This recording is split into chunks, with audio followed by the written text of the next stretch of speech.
বাচ্চা ছেলে স্কুলে যাচ্ছিল, তখনই তার ভয়ঙ্কর অ্যাক্সিডেন্টে প্রাণ হারায় এবং সে প্রেতাত্মায় পরিণত হয়। দেখো কি ছটপট করছিল। যেভাবে তার ট্রিটমেন্ট করা হলো, একটি ইঞ্জেকশন দেওয়া হলো, মুখে ভালোভাবে দেখে নেওয়া হলো কত পোকা রয়েছে। দেখো কত পোকা রয়েছে।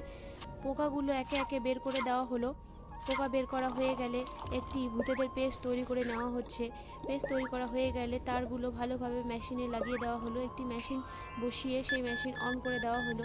মেশিন কিছুক্ষণ রেখে খুলে নেওয়া হলো। মুখে সাবান লাগিয়ে দেওয়া হলো। দেখো কি ভয়ঙ্কর মুখের অবস্থা হয়েছে। চোখ ভালোভাবে লাগিয়ে দেওয়া হলো। চোখ লাগানো হয়ে গেলে আবারও একটি পেস্ট তৈরি করছে। এই পেস্ট যতক্ষণ তৈরি করছে, আমার ভিডিও ভালো লেগে থাকলে অবশ্যই একটি লাইক এবং সাবস্ক্রাইব করবে। পেস্ট তৈরি করা হয়ে গেলে ভালোভাবে সেই পেস্ট মিশিয়ে নেওয়া হলো। মেশানো হয়ে গেলে একটি মেশিনে রেখে দেওয়া হলো। কিছুক্ষণ রেখে সেই পেস্ট ভালোভাবে বের করা হলো।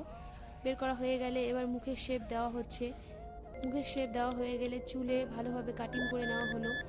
একটি মেশিন দিয়ে ভালোভাবে মুখ চেক আপ করে নিলে ছেলেটির মুখ আবার